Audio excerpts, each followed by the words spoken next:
Latest మనకు వచ్చినటువంటి reports ప్రకారంగా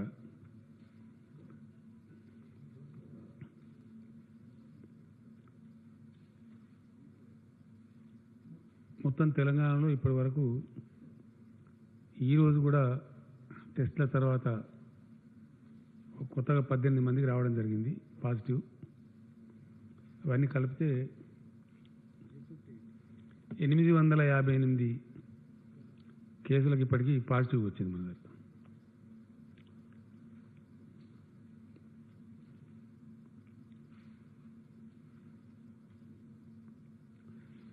ఇందులో ఒక 21 మరణాలు సంభవించినవి. నిన్నటి ఈరోజు కూడా కలుపుకుంటే ఈ అవుట్ ఆఫ్ 858లో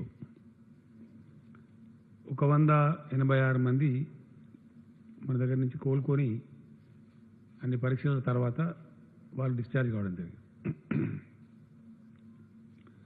ఇప్పుడు చికిత్సలో మన దగ్గర ఉన్న వాళ్ళు 651 మంది ఉన్నారు. వీళ్ళు కలిసిండ్రా? ఇందులో అంత భయంకరమైన పరిస్థితి ఎవరికి కూడా లేదు. అందరూ కోలుకొని మంచిగా మన దగ్గర నుంచి డిశ్చార్జ్ కావాలని చెప్పి మనం కూడా భగవంతుని ప్రార్థిస్తా ఉన్నాం. ఇవి ఇచ్చిండ్రమ్మా? ఇవి వచ్చినాయి కదా మనకి డీటెయిల్స్ అండి. ఒక 4 జిల్లాలేమో 0 ఉంది మనకి out of 33. Warangal rural, Yadadri Bhuvanagiri, Wanaparthy, Siddipet. ఇక్కడ కేసెస్ లేవు మనకి. ఫ్రీ ఆఫ్ కరోనా ప్రాబ్లం ఉన్నాయి అవి. తర్వాత కేసులు ఎన్ని రోజులకు డబుల్ అవుతున్నాయి అనేది ఒక పరిశీలన ఉంటుంది జనరల్గా. ప్రపంచవ్యాప్తంగా కూడా ఇప్పుడు చేస్తున్నది. దేశంలో 8 రోజులకు ఒకసారి ఉన్న స్టేజ్ల సంఖ్య డబుల్ అవుతా ఉంది. బట్ వేరే తెలంగాణలో కొంచెం కంట్రోల్ ఉంది, బెటర్ కంట్రోల్ ఉంది. మోర్ దాన్ 10 days పడుతుంది మనకి డబుల్ కావడానికి పేషెంట్ల సంఖ్య. డెత్ రేటు, జబ్బు సోకిన వాళ్ళలో మరణించే వారి సంఖ్య చూస్తే కంట్రీ స్థాయిలో 3.22% ఉంది. తెలంగాణకు వచ్చేటప్పటికి 2.44% ఉంది. డెత్ రేట్లో కూడా మనం కొంచెం తక్కువనే ఉన్నాం. మిలియన్ కేసులకు ఎంతమందిని పరీక్షిస్తున్నారు 1 మిలియన్ మందిలో అని కంపారిజన్ చేస్తే ఇండియా స్థాయిలోనేమో పర్ మిలియన్ 254 మందిని పరీక్షిస్తూ ఉన్నారు. మన దగ్గర 375 మెంబర్స్ మనం టెస్ట్ చేస్తూ ఉన్నాం. టెస్ట్లో కూడా మనం కంట్రీ యావరేజ్ కంటే చాలా ఎబోవ్ ఉన్నాం. ఈ విధంగా ప్రయత్నాలు జరుగుతున్నాయి. వీటన్నిటి మధ్య ఇట్లా వచ్చింది. దీని తదనంతరం లాస్ట్ పేజ్లో మీరు చూడొచ్చు మీ దగ్గర వివరాలని. స్టార్టింగ్లో మనకు కొంచెం వైద్య సిబ్బందికి ఇతరత్ర అవసరమయ్యేటువంటి మెడికల్ ఎక్విప్మెంట్ తక్కువ ఉండేది మన దగ్గర. దేశంలో ఏ రాష్ట్రానికి కూడా ఇటువంటి జబ్బులు ఎదుర్కొనేటువంటి అలవాటు ఇంతకుముందు లేదు కాబట్టి, ఇంత ఉత్పాతం లేదు కాబట్టి కొంచెం తక్కువ అలవాటు ఉండేది. దానివల్ల ఈ ఎక్విప్మెంట్ అందుబాటులో ఉండేది కాదు. ఫస్ట్ ప్రెస్ కాన్ఫరెన్స్లో ఈవెన్ ప్రైమ్ మినిస్టర్ గారు కూడా అదే చెప్పినారు. తర్వాత ఎక్కడికక్కడ రాష్ట్రాలు, కేంద్రం మేల్కొని ప్రయత్నాలు ముమ్మరం చేసిన తర్వాత పూర్తి స్థాయిలో ఈ ఎక్విప్మెంట్ మనకు వచ్చిన్నది. నేను లాస్ట్ టైం ప్రెస్ కాన్ఫరెన్స్లో చెప్పినట్టుగానే ఈ పీపీఈ కిట్స్ కానీ, N95 మాస్క్ కానీ ఇవి మనకు వస్తూ ఉన్నాయి కంటిన్యూస్గా. వీటిని 10 లక్షల సంఖ్య కూడా తీసుకుపోవడానికి ప్రయత్నాలు జరుగుతున్నాయి. హెల్త్ మినిస్టర్ గారు ఎవ్రీడే పర్సనల్గా మానిటర్ చేస్తూ ఉన్నారు. షార్ట్లీ అంటే మనకు అవసరానికి చాలిన దానికంటే కొంచెం ఎక్కువ కూడా ఎటువంటి విపత్కర పరిస్థితి వచ్చినా ఎదుర్కోవడానికి సిద్ధంగా ఉండేటట్టు ఈ ఎక్విప్మెంట్ పూర్తి స్థాయిలో తీసుకుంటూ ఉన్నారు. ప్రస్తుతం ఈ జబ్బును సాధ్యమైనంతలో కంట్రోల్ చేయడానికి వినియోగించబడుతున్న మందులు ఏవైతే ఉన్నాయో అవి కూడా ఇప్పుడు ప్లెంటీ ఉన్నాయి మన దగ్గర. మీకు నేను ఇచ్చిన లీఫ్లో వివరాలన్నీ ఉన్నాయి. ఏ ట్యాబ్లెట్స్ ఎన్ని ఉన్నాయని కూడా ఉంది. సో ఈ విషయం ఈ విధంగా మనం ముందుకు పోతా ఉన్నాం. ల్యాబొరేటరీస్ కానీ, మన టెస్టింగ్ కెపాసిటీ కానీ అన్ని వివరాలు మీకు ఇచ్చిన పేపర్స్లో ఉన్నాయి. మీరు ఒకసారి చూస్తే మీకు ఐడియా వచ్చేస్తుంది. ఇది మాత్రమే చేస్తూ మిగతా సేవలు నిలిపివేయకుండా మన హెల్త్ డిపార్ట్మెంట్ వాళ్ళు, నేను ఫస్ట్ డేనే వాళ్ళకి చెప్పడం జరిగింది సీరియస్గా, పర్టికులర్లీ ప్రసవానికి సిద్ధంగా ఉన్నటువంటి మహిళలు కష్టమవుతుంది కాబట్టి అన్ని లాక్డౌన్ చేస్తున్నాం కాబట్టి అమ్మఒడి వాహనాలు పెట్టడం, వాళ్ళని సురక్షితంగా హాస్పిటల్ తేవటం, డెలివరీ చేసి మళ్ళీ సురక్షితంగా పంపించడం, ఇట్లాంటివన్నీ కూడా చాలా పకడ్బందీగా చర్య చేయమని చెప్పినాం. మిగతా ఈ తలసేమియా కానీ కిడ్నీ పేషెంట్ల యొక్క వాళ్ళకు అందించాల్సిన డయాలసిస్ సేవలు కానీ ఇవన్నీ కూడా చాలా పకడ్బందీగా చేయమని చెప్పినాం. ఎంతమందికి చేసింది అనేది మీ దగ్గర ఆ పేపర్లో వివరాలని, కీమోథెరపీ కావచ్చు, క్యాన్సర్ పేషెంట్లు కావచ్చు, కిడ్నీ పేషెంట్లు కావచ్చు, వాళ్ళకు కూడా ఇబ్బంది కలగకుండా సేవలు అందిస్తూనే ఉన్నారు. ఆ విధంగా జరుగుతూ ఉంది. దీని తదనంతరం ప్రపంచవ్యాప్తంగా కూడా పరిస్థితి కొన్ని దేశాల్లో చెప్పబడుతున్నప్పటికీ మళ్ళీ అక్కడ రిపీట్ కూడా అవుతూ ఉంది. చాలా దేశాలు మానేసుకున్న వాళ్ళు మళ్ళీ లాక్డౌన్ చేసినారు. ఉదాహరణకు సింగపూర్ లాంటి దేశం కూడా ఎత్తేసినారు, మళ్ళీ లాక్డౌన్ చేసినారు పరిస్థితిని బట్టి. అట్లా ఇప్పుడు దాదాపు 42 దేశాలు సంపూర్ణ లాక్డౌన్లో ఉన్నాయి ప్రెజెంట్లీ. అతి ఎక్కువ రోజులు ఉన్నటువంటి దేశాలు జాతీయ స్థాయిలో అంటే చైనా వుహాన్ వాడికి 77 రోజులు, Ireland 67 days, France 55 days, Australia 54 రోజులు, మలేషియా 46 రోజులు, నెదర్లాండ్స్ 44 రోజులు, లిథువేనియా 43 రోజులు, పెరు 42 రోజులు, ఇట్లా చాలా దేశాలు ఆస్ట్రేలియా ఇట్లా ఉన్నాయి. వివరాలన్నీ మొత్తం మీద 42 దేశాలు చాలా రోజులుగా ఉన్నవి.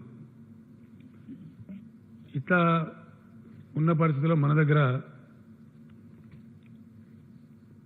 కూడా లాక్డౌన్ కొనసాగుతున్నది. దాన్ని మే 3 వరకు గవర్నమెంట్ ఆఫ్ ఇండియా ఆల్రెడీ ప్రకటించున్నారు ఈ లాక్డౌన్ కొనసాగుతుందని చెప్పి.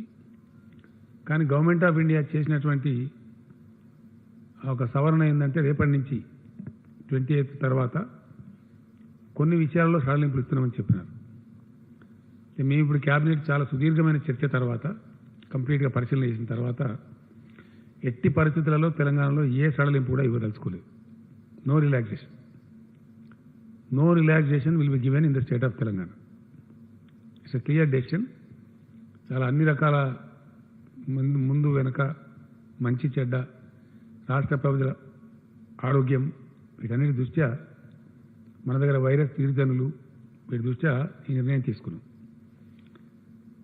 హెల్త్ మినిస్టర్ గారికి నాకు వాళ్ళు వైద్య డిపార్ట్మెంట్ అందించినటువంటి సమాచారం ప్రకారం మనకి చాలా వరకు 1 మే మనం అవుట్ ఆఫ్ ప్రాబ్లం అయ్యే అవకాశం ఉంది అని చెప్తా ఉన్నారు. ఇక ఇప్పుడు ఉన్నటువంటి వాళ్ళు ఎవరైతే ఉన్నారో వాళ్ళందరూ కూడా ఎగ్జాస్ట్ అయిపోతున్న వాళ్ళ డేట్స్ 28 డేస్ ఉండాలనే ప్రోటోకాల్ కూడా కంప్లీట్ చేస్తూ ఎగ్జాస్ట్ అవుతా ఉంది బై 1 మే. ఎవ్రీడే డిశ్చార్జ్ అవుతూ ఉన్నారు కొద్ది మంది. 1 మే కల్లా పోతుంది. కానీ ఈ లోపల కొన్ని కొత్త కేసులు కూడా వచ్చేటువంటి అవకాశం ఉంది. అంటే అక్కడి నుంచి తగ్గేటువంటి అవకాశం ఉంటుంది. ఫర్ ఎగ్జాంపుల్ ఈరోజు 450 పైచీలకు టెస్టులు చేస్తే అందులో 18 మాత్రమే పాజిటివ్ వచ్చినాయి. కొన్నిసార్లు ఫ్లక్చువేట్ అవుతుంది, ఎక్కుతా ఉంది, కొద్ది తగ్గుతూ ఉంది, రకరకాలుగా ఉంది. But 1 may we pray to God and do the best effort. దాంతో డౌన్ఫాల్ పోయే ఆస్కారం ఉంటుందని చెప్పి మన వైద్య విభాగం యొక్క అంచనా ఉంది. అట్నే జరగాలని మనమందరం కూడా కోరుకుందాం. అయినప్పటికీ మనం జాగ్రత్తగా ఉండకపోతే మాత్రం దెబ్బతినే ప్రమాదం ఉంటుంది. గతంలోనే మనం గైడ్లైన్స్ ఇచ్చినాం. లాక్డౌన్ తెలంగాణలో అనౌన్స్ చేసిన రోజున గైడ్లైన్స్ ఇచ్చినాం. అవే గైడ్లైన్స్ యథాతథంగా అమలు చేయబడతాయి. సేమ్ ఇంతకుముందు ఉన్నటువంటి సపోజ్ కూరగాయలు, పాలు, కిరాణా షాపులు తెచ్చుంటాయని చెప్పినాం. నైట్ టైం కర్ఫ్యూ ఉంటుందని చెప్పినాం. అవన్నీ యథాతథంగా ఇంతకుముందు రాష్ట్ర ప్రభుత్వం నిబంధనలు ఏవైతే పెట్టిందో అవి యథాతథంగా అమల్లో ఉంటాయి. నిత్యావసర సరుకులు, పసిపిల్లలు తాగే పాలు, కూరగాయలు వగైరా వగైరా ప్రజలకు ప్రతిరోజు అవసరం ఉండేటి మాత్రకు డెఫినెట్గా అవి అందుబాటులో ఉంటాయి. కొన్ని పనులు కొనసాగుతాయని మనం చెప్పినాం. కొన్ని ఇండస్ట్రీస్, అందుకు ఇండస్ట్రీ అంటే రైస్ మిల్ ఫర్ ఎగ్జాంపుల్, వాళ్ళు బియ్యం పట్టకపోతే మనకు అన్నానికే రాదు. నూనె మిల్లులు కొన్ని కొనసాగుతాయని చెప్పినాం. మన అవి నిత్యావసర సరుకుల లింకే అది. సో అటువంటి శానిటైజర్లు, తర్వాత మనకు మంది ఇచ్చేటువంటి ఫార్మా కంపెనీలు గతంలోనే మనకు ఇచ్చిన గైడ్లైన్స్లు ఉన్నాయి, ఇవి అవి కొనసాగుతాయని, అవన్నీ కూడా కొనసాగుతాయి. ఆ గైడ్లైన్స్లో ఎటువంటి మార్పు లేదు. కానీ కేంద్రం చెప్పినటువంటి సడలింపు, ఇంకా కేంద్రమే రాష్ట్రాలకు ఇచ్చినటువంటి గైడ్లైన్స్లో ఒక మాట స్పష్టంగా చెప్పినారు.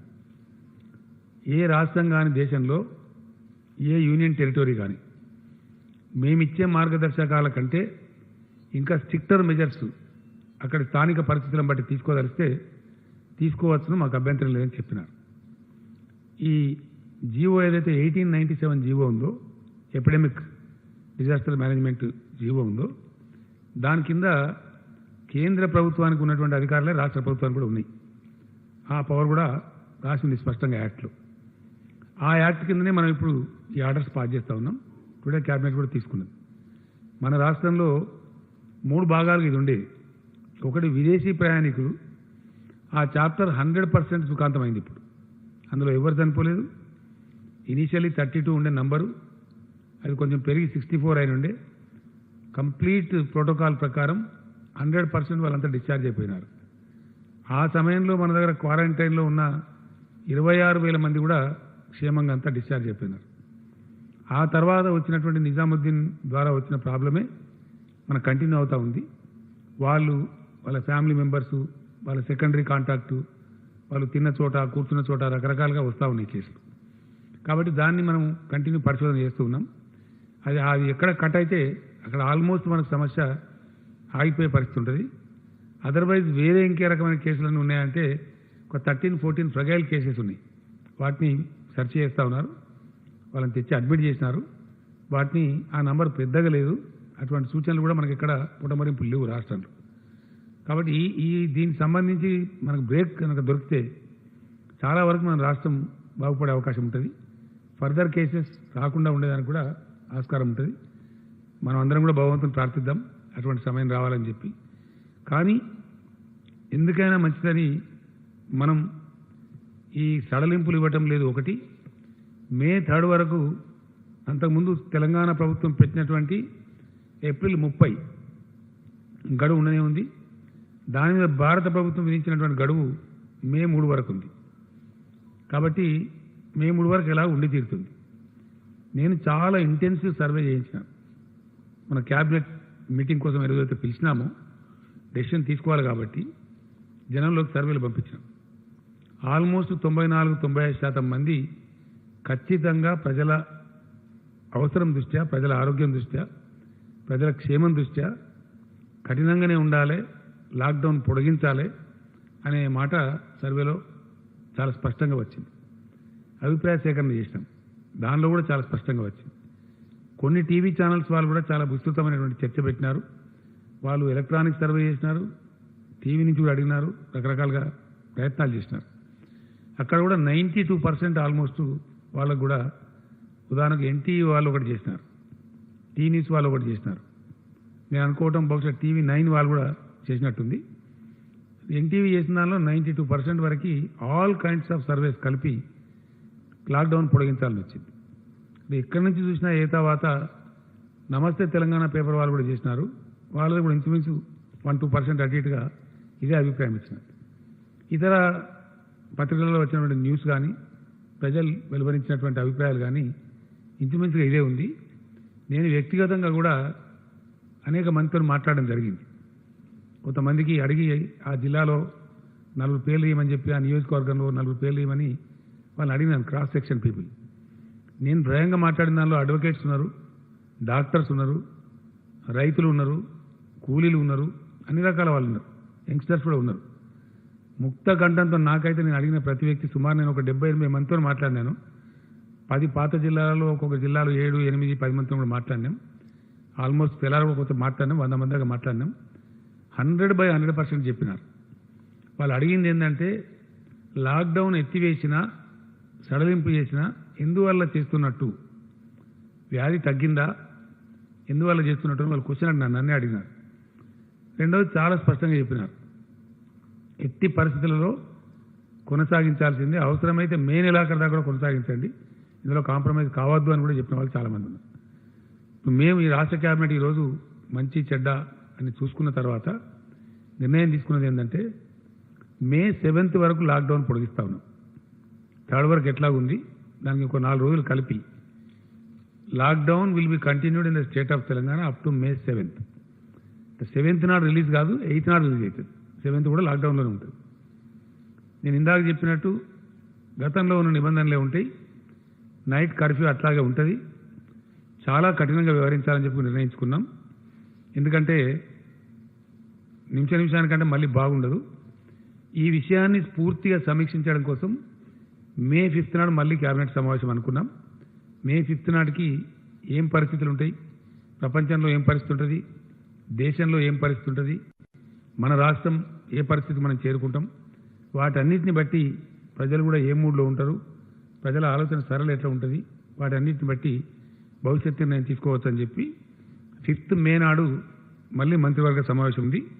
ఆ విధంగా మనం ముందుకు పోదామని అనుకున్నాం.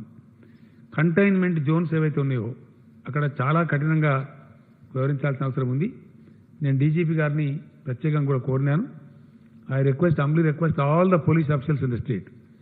ఈ ప్రాబ్లం ఎక్కువగా కంటైన్మెంట్ చేసినటువంటి మనం కంటైన్మెంట్ చేసిందే the very meaning of containment is నిలువరించడము అని అర్థం.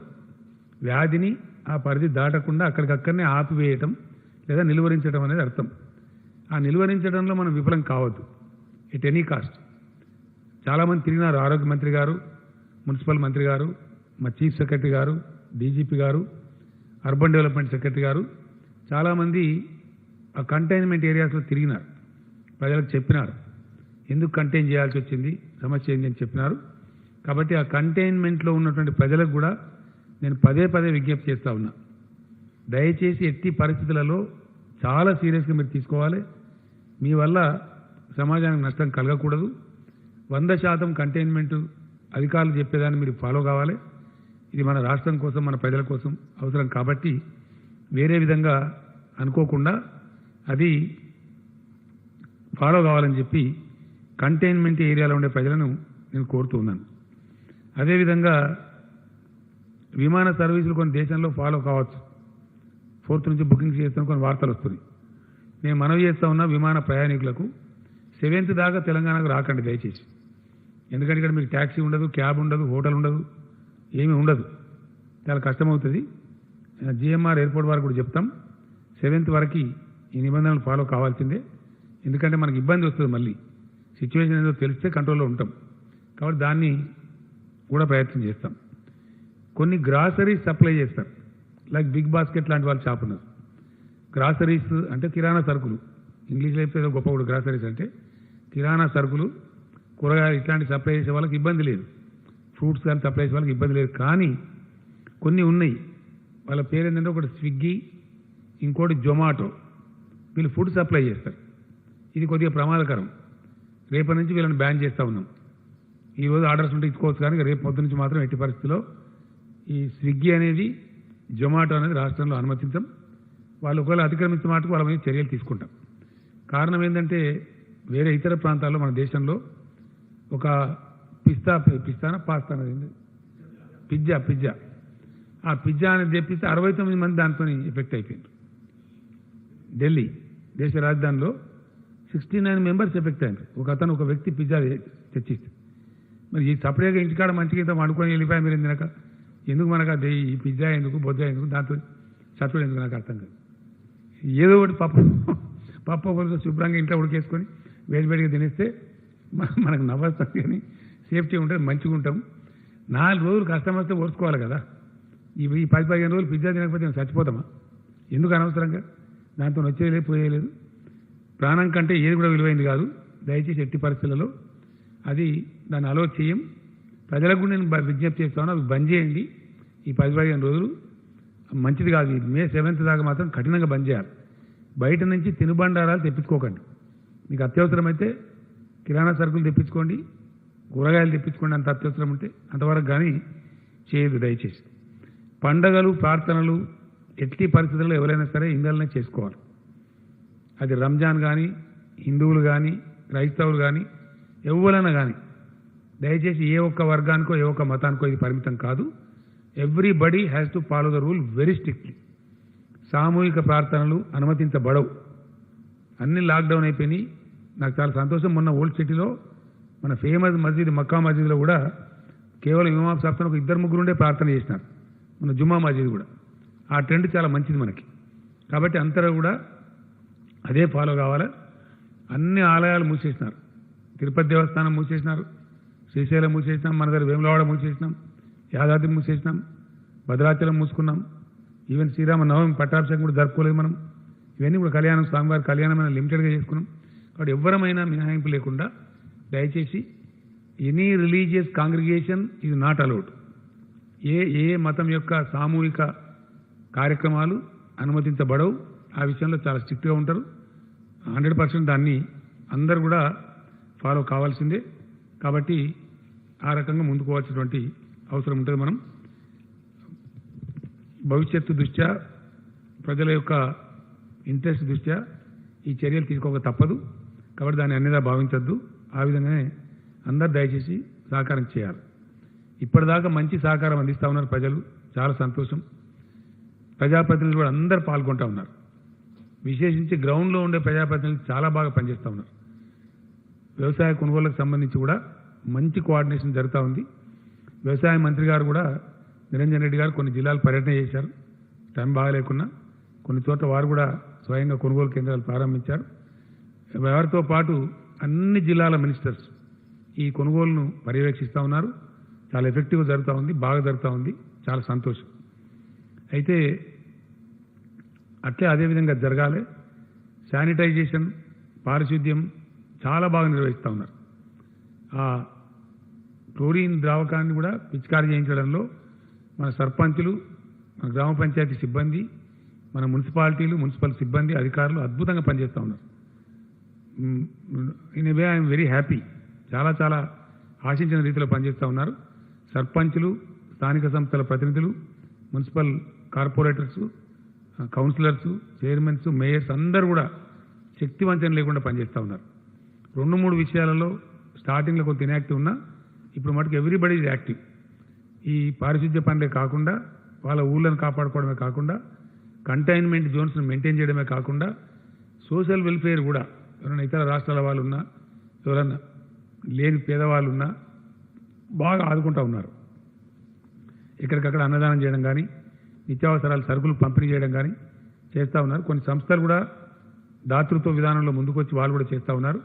అటువంటి దాతలకి, దాతృత్వం ప్రదర్శించిన వాళ్ళందరికీ కూడా నేను హృదయపూర్వకమైనటువంటి ధన్యవాదాలు, కృతజ్ఞతలు కూడా తెలియజేస్తా ఉన్నా. అదే స్పిరిట్తో కొనసాగండి.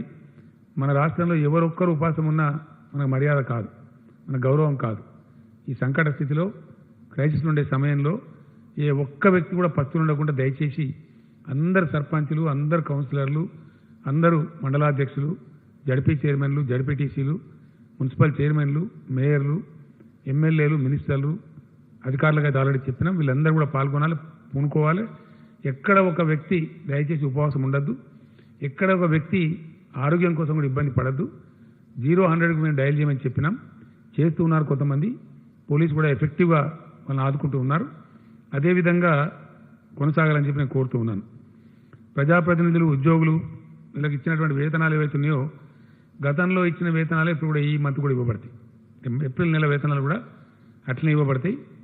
50% కోత వాళ్లకు, 75% కోత ప్రజాప్రతినిధులకు ఉంటుంది. అదేవిధంగా కొనసాగుతుంది.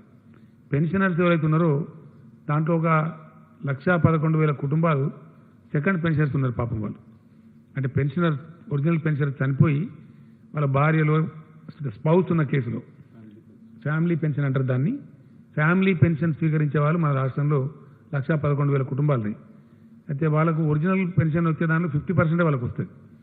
వాళ్ళ నుంచి కొన్ని విజ్ఞప్తులు వచ్చినాయి, మాకు సరిపోవడం లేదు, దయచేసి పొడిగించమని చెప్పినారు.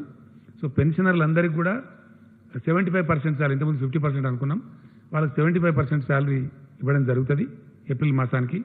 వాళ్ళ ఇబ్బంది కొంత దూరం అయ్యేటువంటి అవకాశం ఉంటుంది.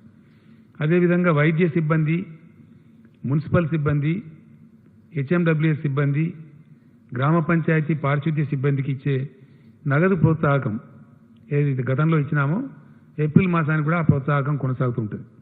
ఆ 10% గ్రాస్ శాలరీ మీద ఏదైతే ఇవ్వమని చెప్పినామో ఏప్రిల్ మంత్ శాలరీ కూడా వాళ్ళకు ఇవ్వడం జరుగుతుంది.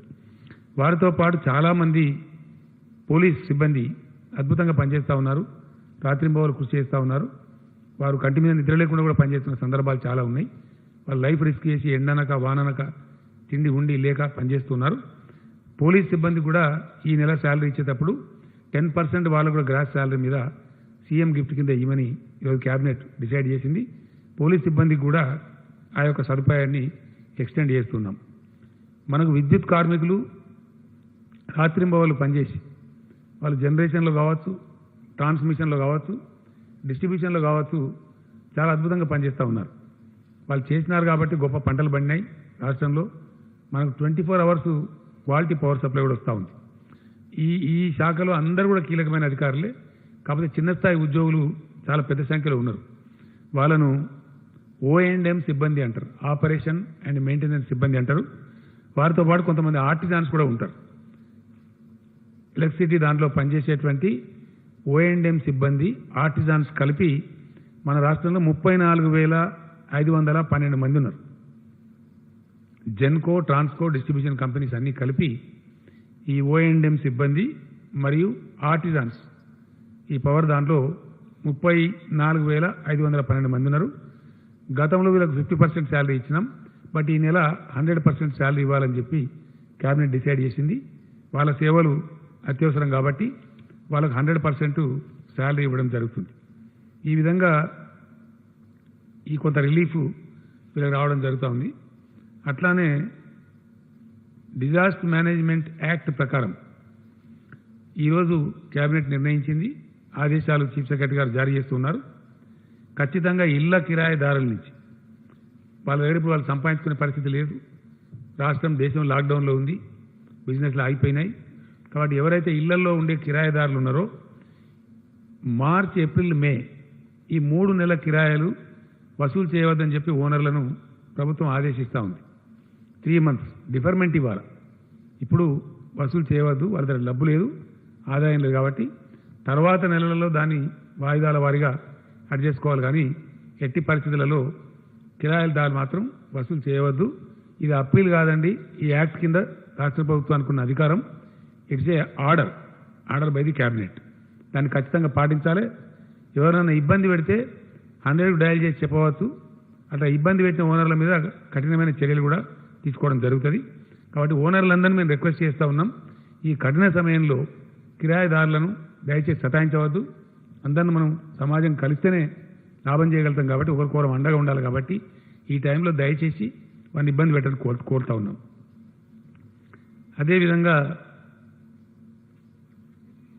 ఈ ఇళ్ల కిరాయి కూడా మేము మీకు వాయిదా చేసినాం కదా అని వడ్డీ వసూలు చేయకూడదు.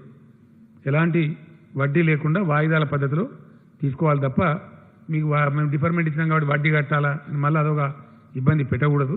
కాబట్టి వడ్డీ వసూలు చేయడానికి లేదు. ఇది గవర్నమెంట్ ఆర్డర్. అదేవిధంగా ప్రాపర్టీ ట్యాక్స్ చెల్లిస్తూ ఉంటారు.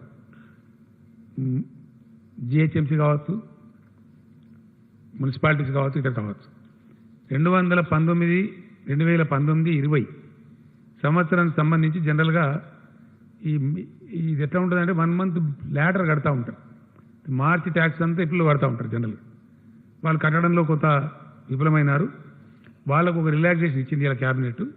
ఎటువంటి అపరాధ రుసుము లేకుండా ఏప్రిల్ లోపల కట్టకపోతే అపరాధ రుసుము వేస్తారు. అపరాధ రుసుము లేకుండా 31st మే దాకా వాళ్ళకు ఛాన్స్ ఇవ్వడం జరిగింది. వాళ్ళు చెల్లించుకునే వాళ్ళు దానిలో ఎటువంటి పెనాల్టీ లేకుండా చెల్లించుకునే అవకాశం ఉంటుంది. అదేవిధంగా ఈ ప్రైవేట్ స్కూల్స్, ఈ 10,000 పైచిలకు పాఠశాలల్ని ఇక్కడ 30 లక్షల పైచిలకు విద్యార్థులు, వీళ్ళు స్పష్టమైన ఆదేశం ఇస్తూ ఉంది రాష్ట్ర ప్రభుత్వం. ఎట్టి పరిస్థితుల్లో దాన్ని ఉల్లంఘించడానికి లేదు. వీళ్ళు ఎట్టి పరిస్థితిలో 20-21 సంవత్సరానికి ఒక్క పైసా కూడా ఫీజులు పెంచే అవకాశం లేదు, పెంచకూడదు. It's an order by the government. ఇది ప్రభుత్వ ఆదేశం. ప్రైవేటు విద్యా సంస్థలు ఇంత పెంచండి అంత పెంచండి అని కొంత నోటీసులు ఇస్తూ ఉన్నారు. That is not allowed in the state. ఎట్టి పరిస్థితిలో 2021 అకాడమిక్ ఇయర్కి ₹1 కూడా, ఒక పైసా కూడా ఫీజులు పెంచేటువంటి అవకాశం లేదు, పెంచకూడదు. 2, రకరకాల ఫీజులు వీళ్ళు వసూలు చేస్తూ ఉంటారు. ఎట్టి పరిస్థితుల్లో వసూలు చేయకూడదు. మంత్లీ నెలవారీగా కేవలం ట్యూషన్ ఫీజు మాత్రమే వసూలు చేసుకోవాలి. అదర్ దాన్ ట్యూషన్ ఫీజు ₹1 కూడా వసూలు చేయడానికి వీలు లేదు. ఇది ప్రభుత్వ ఆదేశం, ఖచ్చితంగా ఫాలో కావాలి. తర్వాత రోజుల్లో దాన్ని చూసుకోవచ్చు పరిస్థితి చక్కబడ్డ తర్వాత. ఇప్పుడు మటుకు ఓన్లీ ట్యూషన్ ఫీజు మాత్రమే, అది నెలవారీగా, సంవత్సరానికి అంత ఒకటేసారి కట్టండి అని కూడా జబర్దస్తి చేయడం లేదు. Only month wise tuition fee మాత్రమే తీసుకోవాలా. అంతకు మించి విద్యార్థులను కానీ విద్యార్థుల తల్లిదండ్రులను కానీ ఇబ్బంది పెట్టకూడదు. ఈ కష్ట సమయంలో పెట్టినట్టయితే ఎవరిని కష్టపెట్టినా 100కు డయల్ చేయండి, వెంటనే యాక్షన్ ఉంటుంది. చాలా యాక్టివ్గా చర్యలు కూడా తీసుకుంటాం. వాళ్ళ యొక్క పర్మిట్లు కూడా రద్దు చేస్తాం. ఎట్టి పరిస్థితుల్లో నిర్దాక్షిణ్యం కూడా ఈ విషయంలో. ఇది ప్రజలకు సంబంధించి, ముఖ్యంగా పేదలకు సంబంధించింది. ప్రజలు ఇప్పుడు తమ ఆదాయాన్ని కోల్పోయి ఉన్నారు, ఆదాయం లేదు. మరీ దారుణంగా ఉంటుంది పరిస్థితి. మొదటికి మార్చిలోనన్న సగం వచ్చింది, కానీ ఏప్రిల్లో అయితే 0 అయిపోయింది. అది ఏం పని లేదు ఎక్కడ. ఎవరి ఇళ్లలో వాళ్ళు ఉండిపోవాల్సిన పరిస్థితి వచ్చింది. 4 శాఖలు తినేవాళ్ళు 2 శాఖలు తిని, పప్పోలు పుట్టుతో తిని బతుకుతున్నటువంటి పరిస్థితి. ప్రజలు కష్టంలో ఉన్నప్పుడు వాళ్ళని ఫర్దర్ కష్టపెట్టడం సమాజానికి ఎవరికి కూడా ధర్మం కాదు. కాబట్టి ఈ విషయంలో దయచేసి ఎట్టి పరిస్థితులలో దీన్ని వేరే విధంగా అనుకోవద్దు. ట్యూషన్ ఫీజులను అది కూడా నెలవారీ మాత్రమే తీసుకోవాలా, సంవత్సరం మొత్తం కట్టాలని అనద్దు. ఆ జబర్దస్తి చేయకూడదు. చేస్తే మటుకు చర్యలు తప్పవు. కాబట్టి ఇతరత్ర ఏ రకమైన ఫీజులు కూడా వసూలు చేయవద్దు. ఇది గవర్నమెంట్ ఆర్డర్. కాబట్టి దాన్ని ఖచ్చితంగా పాటించాలని చెప్పి కోరుతా ఉన్నాం. అదేవిధంగా ఏప్రిల్ మాసంలో చాలా దారుణంగా ఆదాయాలు లేవు కాబట్టి, అసలు పనే లేకుండా పోయింది కాబట్టి, ఎవరింటికాన్ని వారిని ఉండమని ప్రభుత్వమే చెప్పింది కాబట్టి పేదలు కూడా ఇబ్బందులలో ఉంటారు. కాబట్టి తెల్ల రేషన్ కార్డున్న ఈ 87.5 lakh రేషన్ కార్డ్స్ ఏవైతున్నాయో వాళ్ళకు మే మాసానికి కూడా ఈ నెలకి ఇచ్చినట్టు, ఏప్రిల్ నెలకి ఇచ్చినట్టే ప్రతి వ్యక్తికి 12 కిలోల బియ్యం ప్రతి కార్డు మీద ఇవ్వడం, ఉచితంగా ఫ్రీగా ఇవ్వడం జరుగుతుంది. ఈచ్ పర్సన్కి 12. అంటే ఒక కుటుంబంలో 5గురు ఉంటే 60 కేజీలు వస్తుంది. ₹1 కూడా దానికి ఛార్జీ లేదు, ఫ్రీగానే ఇస్తారు. అట్లే ఇవ్వడం జరుగుతుంది. ఏప్రిల్ ఎట్లా అయితే ఇచ్చిండ్రో మే మాసం కొరకు కూడా అట్లనే ఇస్తారు. అదేవిధంగా ప్రతి కుటుంబానికి ₹1500 కూడా గవర్నమెంట్ ఇస్తుంది కూరగాయల నిమిత్తం, ఇతర కిరాణా సామాన్ నిమిత్తం. అవి మే మొదటి వారంలోనే అందజేయమని చెప్పి మేము కోరినాం. చీఫ్ సెక్రటరీ గారు ఆదేశాలు కూడా ఇస్తూ ఉన్నారు. సివిల్ సప్లైస్ అధికారులకు ఆదేశాలు ఇవ్వడం జరిగింది. మే 7th లోపే అందరికి కూడా అందజేయబడతాయి. ఇక్కడ పాయింట్ ఏంటంటే, మొన్న కొంతమంది దుర్మార్గులు ఉంటారు కదా, అక్కడక్కడ కొన్ని పుకార్లు పుట్టించినారు.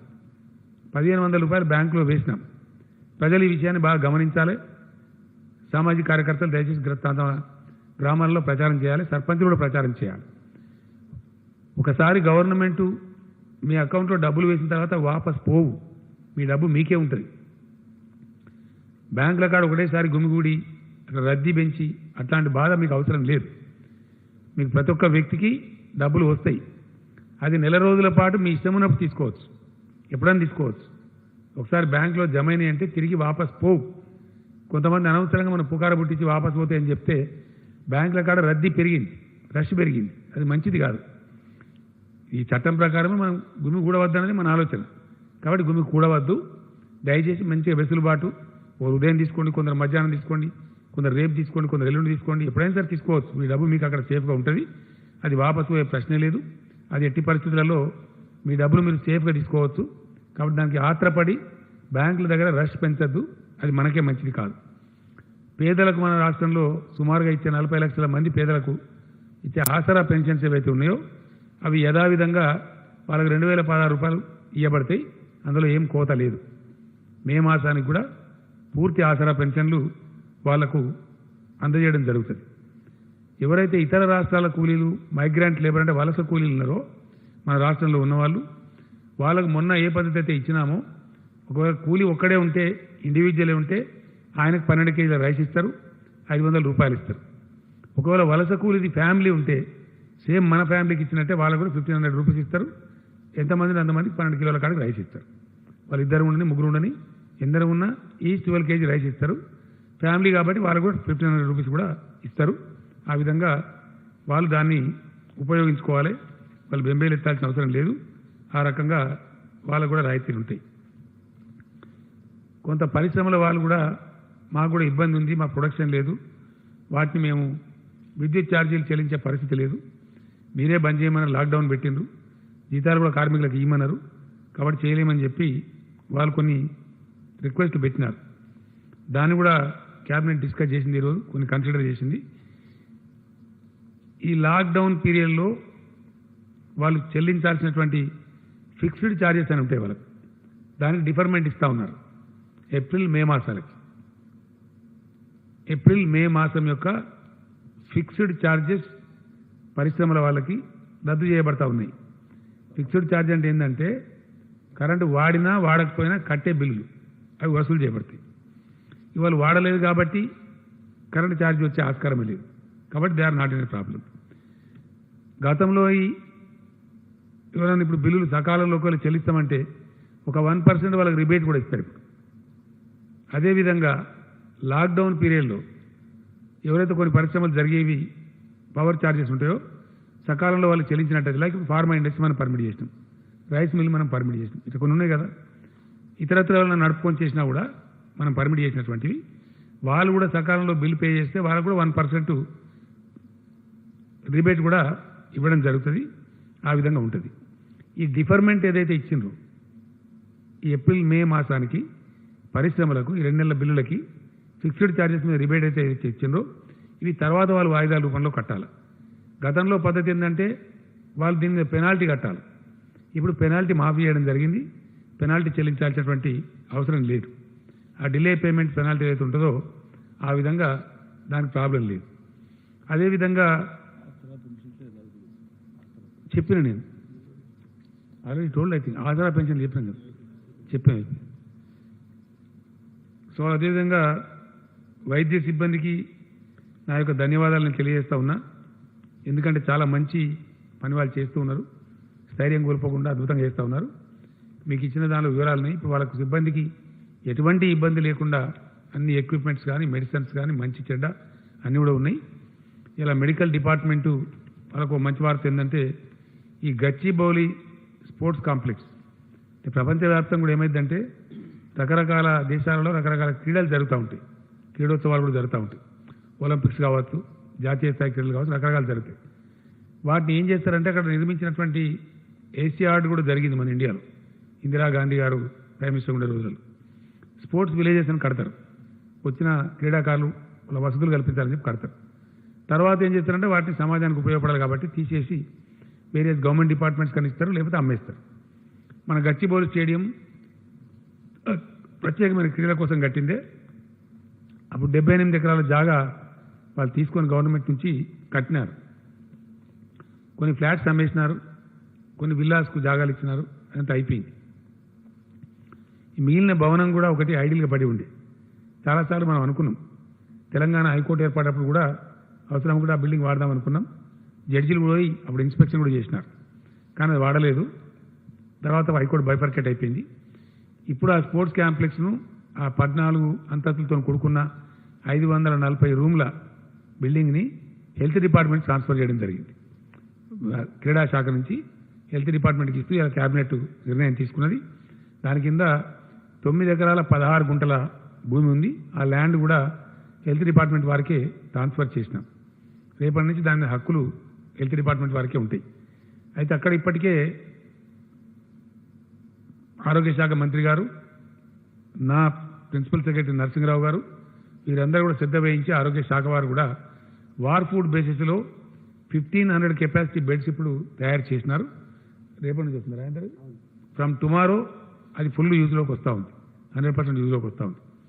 సో ప్రస్తుతం అది కోవిడ్ స్పెషల్ హాస్పిటల్ కింద దాన్ని వాడుకుంటాం, మనకు వాడవలసిన అవసరం ఏర్పడితే. తదనంతరం మాత్రం దానికి ఇంకో 10-15 ఎకరాల భూమిని కూడా జత చేస్తూ ఉన్నాం. ఎందువల్ల అంటే మనం దానికి అద్భుతమైన ఒక ఆసుపత్రి కింద తయారు చేయాలని నిర్ణయించినాం. ఎంచేపు గాంధీ, నీలోఫరు, ఉస్మానియా కాకుండా నగరానికి 4 చుట్టూ 4 కడదాం అనుకున్నాం. మనకు తూర్పు దిశలో ఎయిమ్స్ వచ్చింది, All India Institute of Medical Sciences Bhimanagar దగ్గర. పశ్చిమ దిశలో ఇప్పుడు ఇది వస్తూ ఉంది. దీని పేరు టిమ్స్ అని పెట్టినాం, Telangana institute of Medical sciences and research. మీరు రాసుకోవాలి దయచేసి, Telangana institute of Medical sciences and research. దీంతో పాటు పోస్ట్ గ్రాడ్యుయేట్ కాలేజీ కూడా ఉంటుంది, మెడికల్ కాలేజీ. దాంట్లో పోస్ట్ గ్రాడ్యుయేట్ విద్యార్థులకు శిక్షణ కూడా ఉంటుంది. చాలా ఒక ప్రెస్టీజియస్ ఇన్స్టిట్యూట్ కింద తయారవుతుంది. నిమ్స్ కంటే కూడా ఇంకా స్టాండర్డ్గా ఉండే విధంగా నిమ్స్ స్థాయిలోనే ఉంటుంది. ఇందులో ఒక 750 పడకలు జనరల్ హాస్పిటల్ లాగా ఉంటాయి, ఉస్మానియా గాంధీలాగా. మరొక 750 హాస్పిటల్స్ ఏమో మల్టీ స్పెషాలిటీ హాస్పిటల్ ఉంటుంది. చాలా బాగా అద్భుతమైన కార్పొరేట్ హాస్పిటల్కి తీసిపోని విధంగా ఈ ఫెసిలిటీ ప్రజల కోసం ప్రభుత్వ రంగంలో పూర్తి ప్రభుత్వ అర్జనలో వస్తుంది. ఇది ఇచ్చినాం బిల్డింగు. ఈ బిల్డింగ్ ఇంకా ఏమేమి హంగులు పర్మనెంట్గా ఏమేమి హాస్పిటల్ ఎట్లా రూపుదిద్దాలనేది అది ఆరోగ్య శాఖ మంత్రి గారే బాధ్యత తీసుకోమని కూడా క్యాబినెట్ రిక్వెస్ట్ చేసింది. వారి ఆధ్వర్యంలో దీన్ని ఒక అద్భుతమైన మెడికల్ ఫెసిలిటీ కింద తెలంగాణ రాష్ట్రానికి, తెలంగాణ ప్రజలకు ఇది అందుబాటులోకి ఆరోగ్య శాఖ మంత్రి గారు తేబోతా ఉన్నారు. అదేవిధంగా మనకుండే స్టేడియంలు, మనకు షామీర్పేటలో మరియు అక్కింపేట ఎయిర్పోర్ట్ వద్ద ఉన్న 300 ఎకరాల స్పోర్ట్స్ డిపార్ట్మెంట్ యొక్క స్థలాలు, హైదరాబాద్ నగరంలో విస్తరించిన అనేక స్టేడియాలు, వీటన్నిటి మీద చాలా రోజులు అనుకుంటా ఉన్నాం. హైదరాబాదు గొప్ప నగరం కాబట్టి ఇది ఒక అద్భుతమైనటువంటి అంతర్జాతీయ నగరం కావాలని మనం కలలుగంటున్నాం. కాబట్టి ఇక్కడ health city, education city, cinema city రావాలని మనం అనుకున్నాం. అట్లనే స్పోర్ట్స్ సిటీ ఆఫ్ తెలంగాణ ఇటు హైదరాబాద్ అని కూడా రావాలని చెప్పి చాలా రోజులు అనుకుంటా ఉన్నాం. క్రీడా శాఖ మంత్రి గారు శ్రీనివాస్ గౌడ్ గారి అధ్యక్షతన ఈరోజు క్యాబినెట్ సబ్ కమిటీని క్యాబినెట్ నియమించింది. వారి అధ్యక్షతన మున్సిపల్ మినిస్టర్ గారు, పంచాయతీరాజ్ మినిస్టర్ గారు, ఎడ్యుకేషన్ మినిస్టర్ గారు, ఈ ముగ్గురు మినిస్టర్ల సభ్యులుగా ఒక సబ్ కమిటీ నియామకం చేసినాం. తెలంగాణ రాష్ట్ర సమగ్ర క్రీడా విధానాన్ని, క్రీడా పాలసీని తయారు చేయవలసిందిగా వారిని కోరడం జరిగింది. ఆ విధంగా వారి ప్రపోజల్ తయారు చేయని చెప్పి కోరడం జరిగింది. వ్యవసాయానికి సంబంధించి 2 కౌంట్స్లో ఈరోజు క్యాబినెట్ సమీక్షించడం జరిగింది. ఒకటి,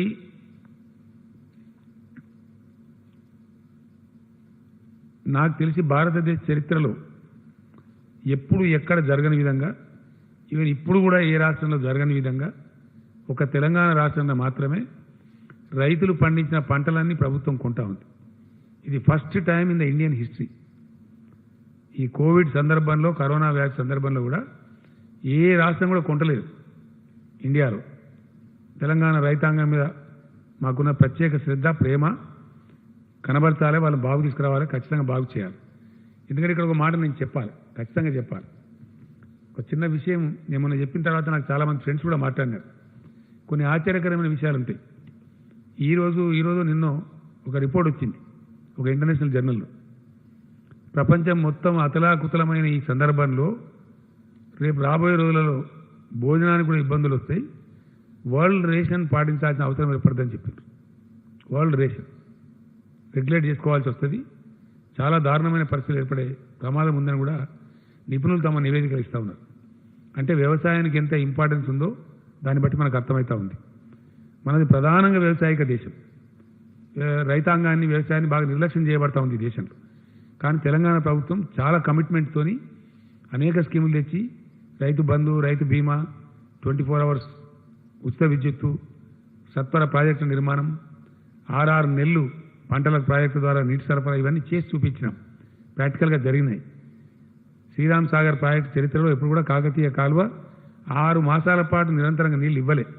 ఈసారి ఫస్ట్ టైం ఇచ్చినాం. ఏప్రిల్ 15th వరకు అనుకొని ఏప్రిల్ 15th వరకు కూడా విజయవంతంగా ఇచ్చినాం. అదంతా ప్రజల ముందు ఉంది, రైతుల ముందు ఉంది. ఈరోజు ఒక వరి ధాన్యమే కాకుండా మక్కలతో పాటు కందులు, శనగలు, సన్ఫ్లవరు, జువార్ అంటారు, తెల్ల జొన్నలు లేదా పచ్చ జొన్నలు, జొన్నలు కూడా కొనుగోలు చేయాలి రైతుల దగ్గర నుంచి అని క్యాబినెట్ ఈరోజు నిర్ణయించింది. కాబట్టి జొన్నలు అమ్ముకునే వాళ్ళు కానీ, సన్ఫ్లవర్ అమ్ముకునే వాళ్ళు కానీ, శనగలు అమ్ముకునే వాళ్ళు కానీ ఆగమాగమయ్యే అవసరం లేదు. ప్రభుత్వమే ప్రతి గింజ కొంటది. మీరు మీ దగ్గర మీ జిల్లా మినిస్టర్స్ని లేదా మీ జిల్లా రైతు బంధు కమిటీలను సంప్రదించండి. అన్నీ కూడా ప్రభుత్వం కొనుగోలు చేస్తుంది. మీరు తక్కువ ధరకు అమ్ముకొని నష్టపోవద్దు. ఈరోజు 2 మినిస్టర్లు మన సబితా ఇంద్రారెడ్డి గారు కూడా క్యాబినెట్ దృష్టికి తెచ్చినారు. కొన్ని శనగలు రంగారెడ్డి జిల్లాలో మిగిలిపోయినాయి అని వేరే వాళ్ళు కూడా చెప్పినారు 2. దాని మీద నుంచే క్యాబినెట్ స్పందించి ఈ నిర్ణయం తీసుకోవడం జరిగింది. వీటికి అవసరమైన బ్యాంక్ గ్యారెంటీ కూడా ఇస్తా ఉన్నాం. కాబట్టి ఈ వరి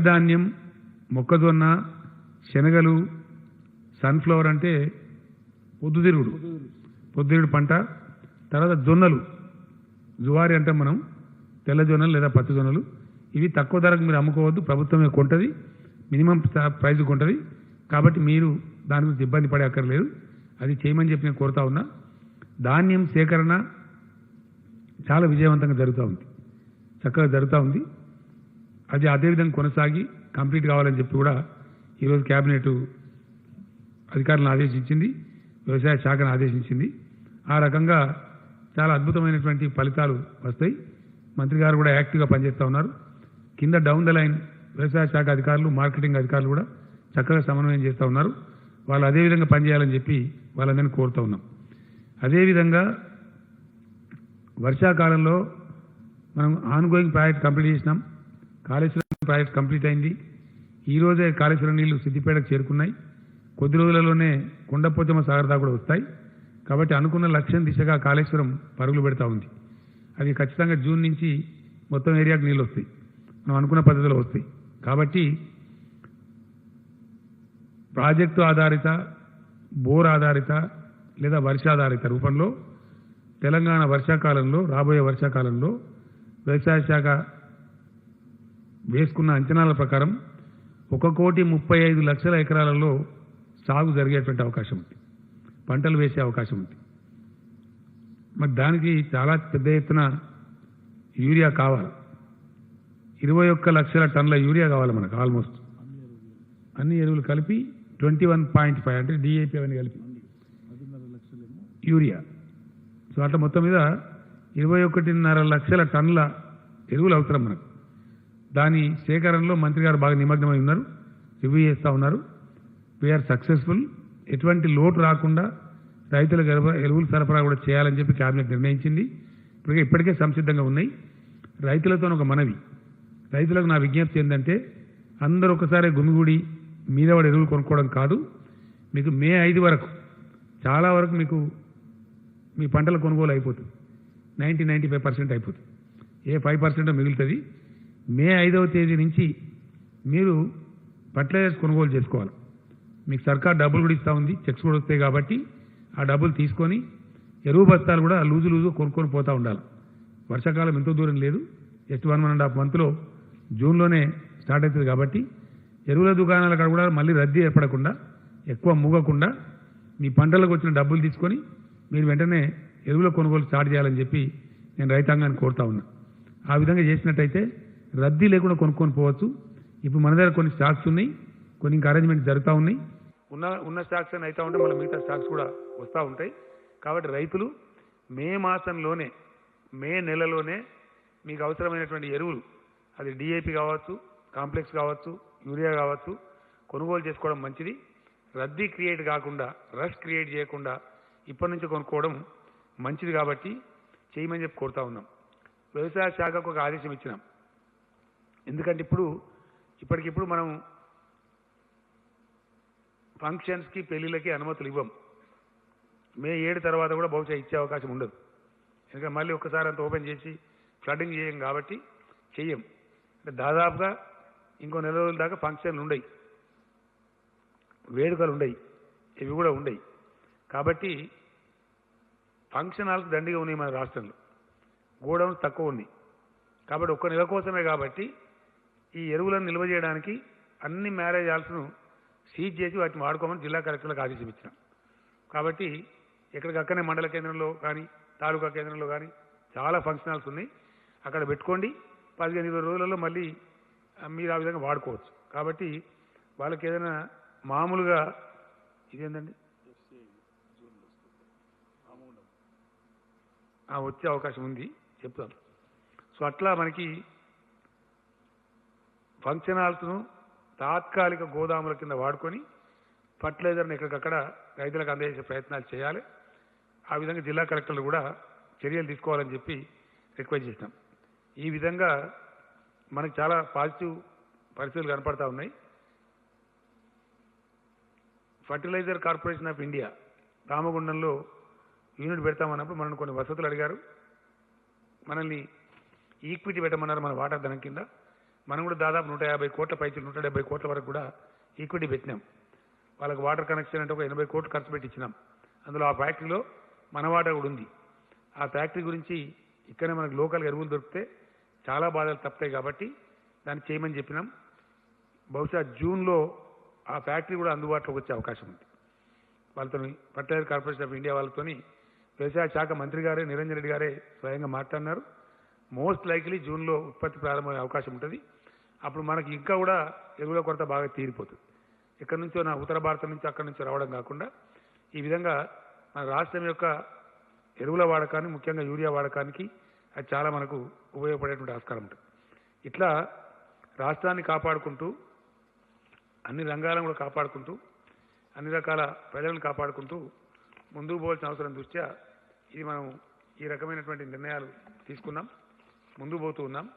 కాబట్టి దయచేసి ప్రజలకు నేను పదే పదే విజ్ఞప్తి చేస్తూ ఉన్నా, ఇది ఇంకింత కఠినంగా లాక్డౌన్ అమలు చేయాలి, మరింత కఠినంగా. బయటికి వచ్చే వాళ్ళు రాకండి. ఇప్పటికే చాలా కేసులు పెట్టినారు పోలీసులు, చాలా వాహనాలు సీజ్ చేసినారు. దాదాపు 35-40 వేల వాహనాలు కూడా 50,000 వాహనాలు కూడా సీజ్ చేసినారు. ఎందుకు అనవసరంగా బయటికి రావడం ఎందుకు, ఆ సీజర్ ఎందుకు? కాబట్టి అత్యవసరం ఉన్న వాళ్ళకు ప్రభుత్వమే కొన్ని పాసులు ఇస్తూ ఉన్నారు, కొంత అవకాశం కల్పిస్తూ ఉన్నారు. కాబట్టి దయచేసి ఇళ్ళ నుంచి రాకండి. వ్యాధి మన దగ్గర తగ్గుతున్నా కూడా తగ్గడం లేదు, సమాన స్థాయిలో ఉంది. ఏ మూలకి ఏ విపత్తు వస్తుందో తెలియదు. అనవసరంగా పూసుకుంటే ఇబ్బంది వస్తుంది. ఇలాగ ఈ జొమాటో ఇంకోటి ఏంటది స్విగ్గీ దాన్ని మూసేసినామంటే మాకు సంతోషం లేదు. దాని మీద కూడా ప్రభుత్వానికి వచ్చే ట్యాక్స్ పోతుంది. యాక్చువల్గా వాళ్ళు పోతే సేల్స్ ట్యాక్స్ వస్తుంది మనకి ప్రభుత్వానికి, అది ప్రభుత్వం నష్టపడుతుంది. కానీ మూసిన కారణం ఏంటంటే ఆ ఢిల్లీ ఉదాహరణ చూస్తే భయపడతా ఉంది. అనవసరంగా ఏదో నలుగురికి అంటుకుంటే మళ్ళీ అది 100 మందికి 1000 మందికి పోతే చాలా ప్రమాదం వచ్చే ఆస్కారం ఉంటుంది. కాబట్టి ఈ చర్యలు ఎవ్వి ప్రభుత్వం తీసుకున్నా దయచేసి ప్రజల యొక్క క్షేమాన్ని, ప్రజల యొక్క మేలును దృష్టిలో పెట్టుకొని చేస్తారు తప్ప వేరే ఉద్దేశం కాదు. కాబట్టి అందరూ కూడా సహకరించాలి. ఎక్కడైనా ఇంకేమైనా లోటుపాట్లు ఉన్నట్టయితే, ఇంకా కూడా సహాయం చేరకుండా ఉన్నట్టయితే, ఇంకా కూడా ఏదైనా ప్రభుత్వ సహకారం మీకు అవసరం ఉన్నట్టయితే వెంటనే డయల్ 100కి ఫోన్ చేయండి. మీ దగ్గర ఉండేటువంటి మీ శాసనసభ్యులకు తెలియజేయండి, మీ సర్పంచ్లకు తెలియజేయండి, దాంతోపాటు అధికారులకు తెలియజేయండి, మీ జిల్లా కలెక్టర్ గారు తెలియజేయండి. తప్పకుండా ప్రభుత్వం మీకున్న కష్టాలు తొలగించడానికి అన్ని ప్రయత్నాలు చేస్తుంది. కాబట్టి ఆ రకంగా ముందుకు పోదాం. ఈ కరోనా బారి నుంచి మనల్ని మనం కాపాడుకుందాం. కాబట్టి ధైర్యంగా ఉంటూ పెద్దలందరూ కూడా ఇప్పటికీ చాలా మంచి పని చేస్తూ ఉన్నారు, చాలా ప్రభుత్వం బాగా చేస్తుందని అభిప్రాయంతో ఉన్నారు. కాబట్టి అదే విధమైనటువంటి ప్రజలు ప్రభుత్వం కలిసి గట్టిగా దీన్ని ఎదుర్కొంటే ఈ ఉత్పాతం నుంచి, ఈ ప్రమాదం నుంచి మనల్ని మనం రక్షించుకోవచ్చు. నేను మళ్ళొక్కసారి గుర్తు చేస్తా ఉన్న ప్రజలకి, దీనికి ఇప్పటికీ ప్రపంచంలో మందు లేదు. ఉపశమన చర్యలకు వాడే హైడ్రాక్సీ క్లోరోక్విన్, జ్వరం తగ్గించడానికి అదే పారాసిటమాలు, టెంపరేచర్ తగ్గించడానికి తప్పితే అజిత్రోమైసిన్ అని ట్యాబ్లెట్లు, అవి తప్ప నిర్దిష్టమైనటువంటి మందు దీనికి లేదు. దీని మళ్ళీ నేను మే 5th ఇంకా డీటెయిల్గా చెప్తాను. ఇప్పటిదాకా మందు లేదు. ఇంకా కొన్ని విషయాలు చాలా ఆశ్చర్యంగా ఉన్నాయి, ఎందుకంటే చాలా తమాషా జరగబోతుందని చెప్తా ఉన్నారు. కాబట్టి వ్యవసాయం జరగాల, ఆ వ్యవసాయం కూడా దయచేసి విడివిడిగా ఉండాలా. ఒక మాట చెప్తాను నేను ముగించే ముందు. ఈరోజు ఇండియా 135 కోట్ల జనాభా ఉన్న భారతావనికి అన్నం పెట్టగలిగేటువంటి దేశం ఏదైనా ఉందా ప్రపంచంలో? లేదు. మన పెద్దలు చెప్తారు, పిచ్చి పిచ్చి పనులు చేస్తే దరిద్రం పోతావు, నువ్వు దెబ్బతింటావు, దివాలా అయితే అడుక్కొని తినాలని చెప్తారు. మనం కూడా వ్యవసాయం నిర్లక్ష్యం చేస్తే అడుక్కొని తినాలంటారు. అడుక్కొని తిందామంటే కూడా పెట్టే శక్తి ఉనికి లేదు. అంటే మన వ్యవసాయాన్ని మనం కాపాడుకోవాలి, మన రైతాంగాన్ని కాపాడుకోవాలి. 135 కోట్ల కడుపులు నిండాలి 2 పూటలంటే మనకు ఏ దేశానికి కూడా మన తెలంగాణ కంటేనే 100 దేశాలు చిన్నవి ఉన్నాయి ఈ గ్లోబ్ మీద. మనతో పాటు సమానంగా మనకన్నా కొంచెం పెద్దగా ఉన్న దేశం చైనా ఉంది, వాళ్ళ పొట్టలకు వాళ్ళే సరిపోతారు. కాబట్టి మన పొట్టలు మనమే నింపుకోవాలి. అందువల్ల వ్యవసాయానికి ఉన్న ఇంపార్టెన్స్ అది. కాబట్టి వ్యవసాయాన్ని కొనసాగించాలి, వ్యవసాయ పనులు కొనసాగించాలి, దాని అనుబంధ పరిశ్రమలు కూడా కొనసాగించాలి, ఫుడ్ ప్రాసెసింగ్ యూనిట్స్ కూడా కొనసాగించాలి. ఎందువల్ల మనకు ఆహారం అవసరం కాబట్టి. ప్రపంచమే ఇప్పుడు ఆహార విధానంలో ఒడిదుడుకులకు లోనయ్యేటువంటి ఆస్కారం ఉంది. మనం భారతదేశం ఆల్రెడీ సెల్ఫ్ రిలయంట్గా ఉన్నాం. అంటే స్వావలంబన ఫుడ్ సెక్టర్లో, ఆహార నిల్వలలో, ఆహార విధానంలో మనం ఇంకో నడుకుతనే పరిస్థితులు లేం భారతదేశం. అందుకే నేను మన ప్రధానమంత్రి గారు చెప్పింది కూడా భారతదేశం ఎట్టి పరిస్థితులలో మనం ఖచ్చితంగా వ్యవసాయం నిర్లక్ష్యం చేయవద్దు, నరేగాను కూడా కలపండి అని చెప్పినాం, భారత ప్రభుత్వాన్ని కోరినాం. ఇందాకనే ప్రైమ్ మినిస్టర్ గారు నాతో మాట్లాడినారు, నేను మళ్ళా కూడా చెప్పినాను. ఇంకో విషయం కూడా ఇక్కడ చెప్పాల్సిన అక్కడ ఉంది. ఆర్థిక పరంగా దేశం ముందుకు రావాలి. సెంట్రల్ బ్యాంకులు, రిజర్వ్ బ్యాంకులు ఏ దేశమైనా పెట్టుకునేది ఎందుకు? ఎట్టి పరిస్థితుల్లో ఇట్లాంటి విపత్తులు వచ్చినప్పుడు, విపత్కర పరిస్థితి వచ్చినప్పుడు పెట్టాల్సిన అవసరం ఉంటుంది. మళ్ళా ఒకసారి నేను అప్పీల్ చేస్తా ఉన్నా భారత ప్రభుత్వానికి, ఈ దేశంలో ఫిస్కల్ పాలసీ మీ చేతుల్లో ఉంది, రాష్ట్రాల చేతుల్లో లేదు. దేశ విత్త విధానం, దాని కరెక్ట్ తెలుగులో చెప్పాలంటే దేశం యొక్క విత్త విధానం, కంట్రీస్ ఎకనామిక్ పాలసీ కేంద్రం తన ఆధీనంలో పెట్టుకున్నది.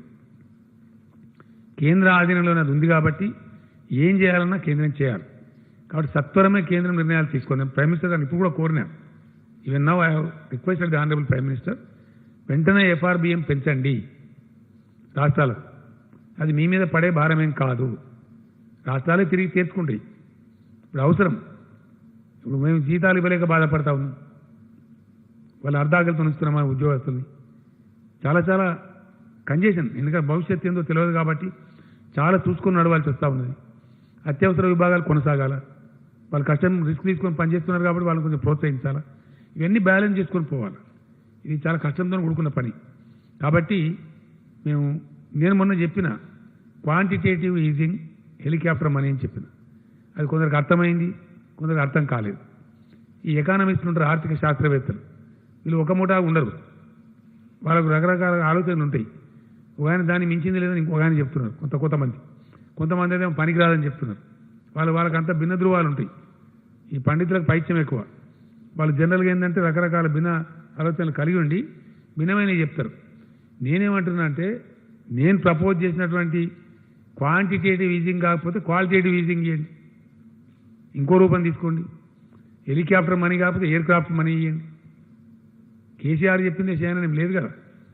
ఏదో ఒక రూపంలో స్థూలంగా నేను చెప్తున్న అంశం ఏంటంటే, భారతదేశ విత్త విధానం, కంట్రీస్ ఎకనామిక్ పాలసీ కేంద్ర ప్రభుత్వం దగ్గర ఉంది, కేంద్రం ఆధీనంలో ఉంది, రాష్ట్రాలకు దానిలో అధికారం లేదు.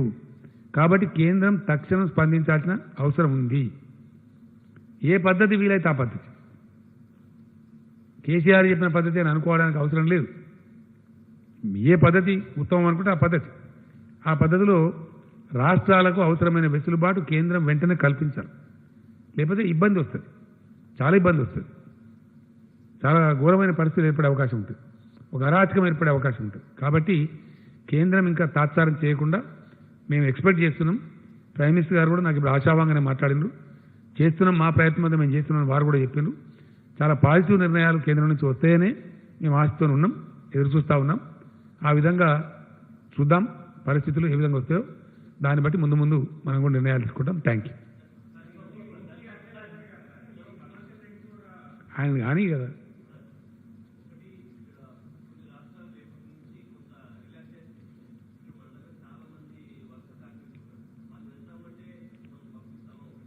పంపించేది లేదండి, నో. ఇంటర్నేషనల్ లేదండి, ఓన్లీ డొమెస్టిక్ అంటున్నారు. 4th నుంచి ఇంటర్నేషనల్ లేదు.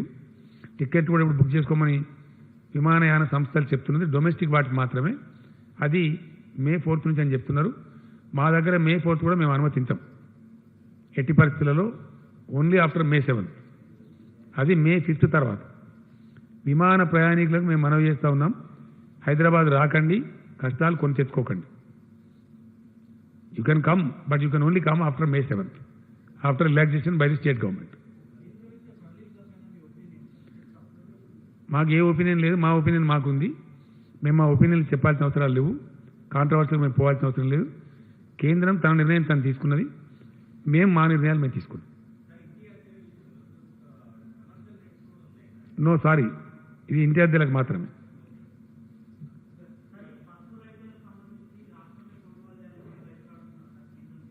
గతంలో ఎప్పుడు కొనుగోలు చేయలేదు, అదేమంతా భారీ పంట కాదు. అది పరిశీలిస్తాం. Wheel examine.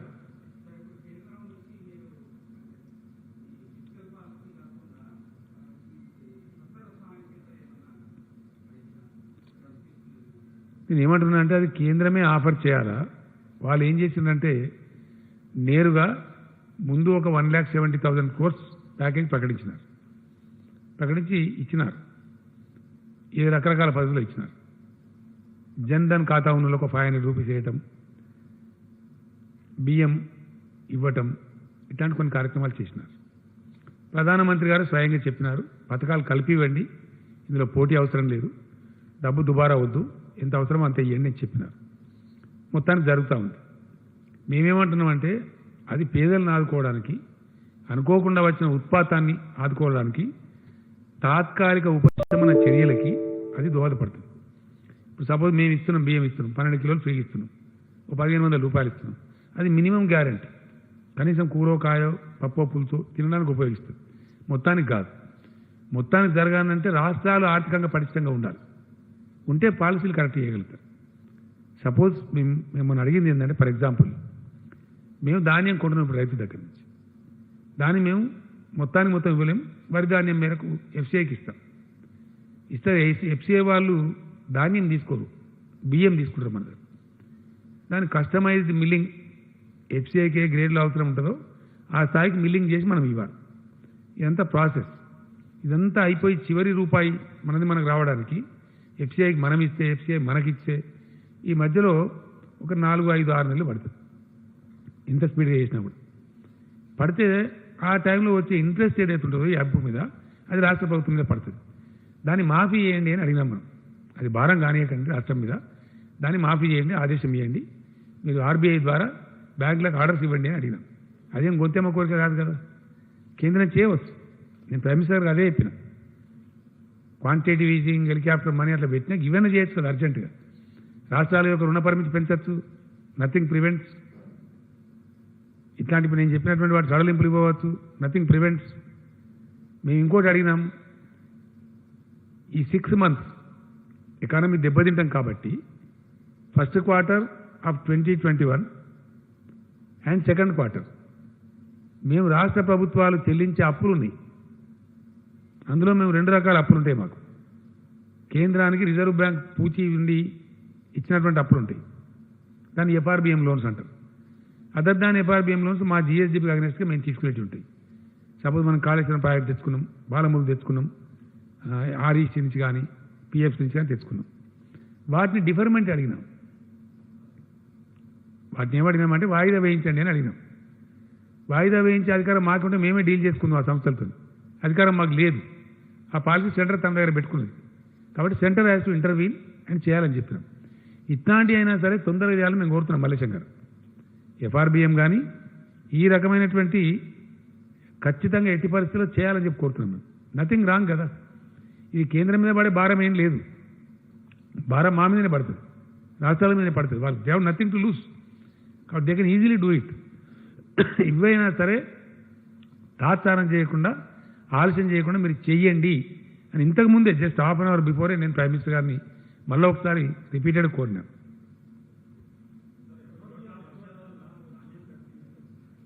అన్ని కొంటామండి, దానికి ఏం సిల్లి, అది ఎంత పెద్ద 1 కోటి టన్నులు కొనేటప్పుడు అది ఏముంటుందండి అని అయితే అనుభూతి పెద్ద.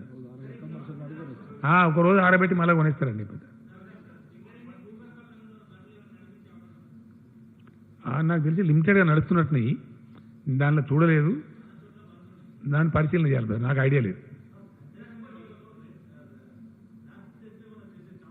చేయమండి, అవసరం లేదు. ఎందుకంటే ఇష్టమైన అడగోలుగా చేస్తే నేను మొన్న కూడా చెప్పినా మళ్ళీ కూడా చెప్తున్నా, టెస్టులకు సంబంధించి ఆల్ ఇండియా యావరేజ్ కంటే మనం చాలా హెడ్ ఉన్నాం.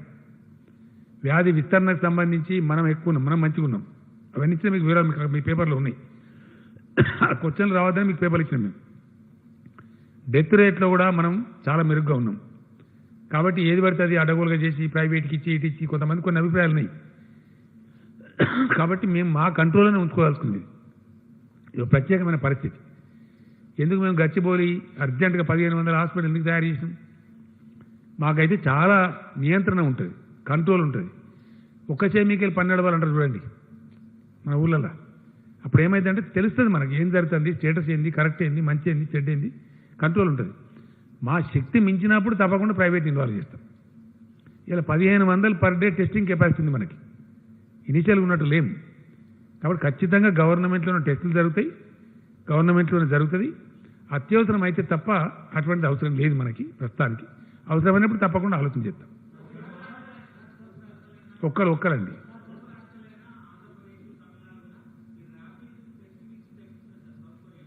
తెప్పించే అవసరం లేదండి, మనకే వచ్చినాయి ఆల్రెడీ. ఎవరు తెప్పించే అవసరం లేదు, గవర్నమెంట్ ఆఫ్ ఇండియానే పంపిస్తున్నది. మనకు కూడా కొన్ని వచ్చినాయి.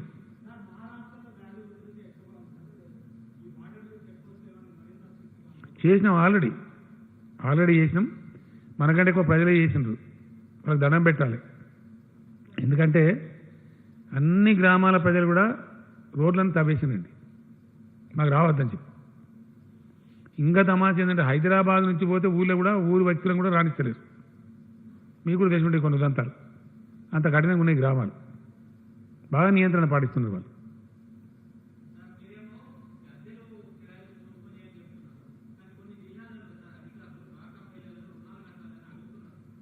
అర్థం కాదు బ్రదర్. నేను డాక్టర్ రుణాల గురించి ఇప్పుడు చెప్పలేదే. డాక్టర్ రుణాలు కట్టాలి బ్రదర్, కంపల్సరీ కట్టాలి. ఎందుకంటే వాళ్ళు తీసుకుంటారు బ్యాంక్ నుంచి డబ్బులు, అవి చేసి మళ్ళీ కడుతుంటారు వాళ్ళు. వాళ్ళకి డబ్బులకు బాధ ఉండదు, వాళ్ళు కడితేనే మంచిది, వాళ్ళ క్యారెక్టర్ పోవద్దు. మన రాష్ట్రంలో మహిళా సంఘాలు సాధించిన గొప్ప విజయం అది. 99.9% రెగ్యులర్ పేమెంట్స్ ఉన్నాయి. కాబట్టి బ్యాంకులు ప్రభుత్వం 5 లక్షలు చెప్తే 5 లక్షలు ఇస్తున్నారు, 10 లక్షలు చెప్తే 10 లక్షలు ఇస్తున్నారు. ఎనీ అమౌంట్ ఇవ్వడానికి సిద్ధంగా ఉన్నారు. కాబట్టి అది మంచి స్కీమ్ ఉంది, దాన్ని చెడగొట్టద్దు. వాళ్ళు అవసరం ఉన్న కాడికే తీసుకోవాలి. ఇప్పుడు వాళ్ళు దండిగా వాళ్ళకి డబ్బులు అవసరం ఉన్నాయి. ఎందుకు ఐకేపీ సెంటర్స్ ధాన్యం కొంటున్నారు, వాళ్ళకి కొంత లాభం వస్తుంది. కాబట్టి డబ్బులు కట్టాల్సింది, కంపల్సరీ కట్టాలి.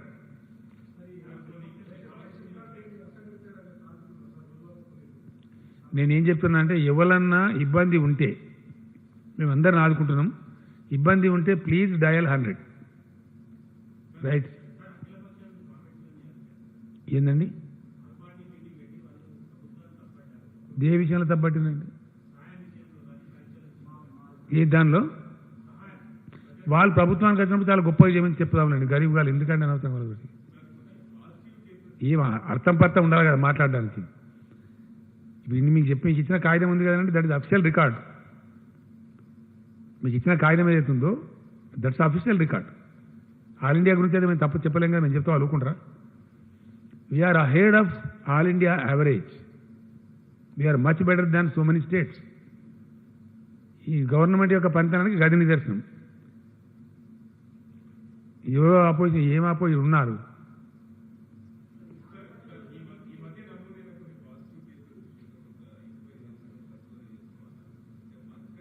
అర్థమవుతలేదండి.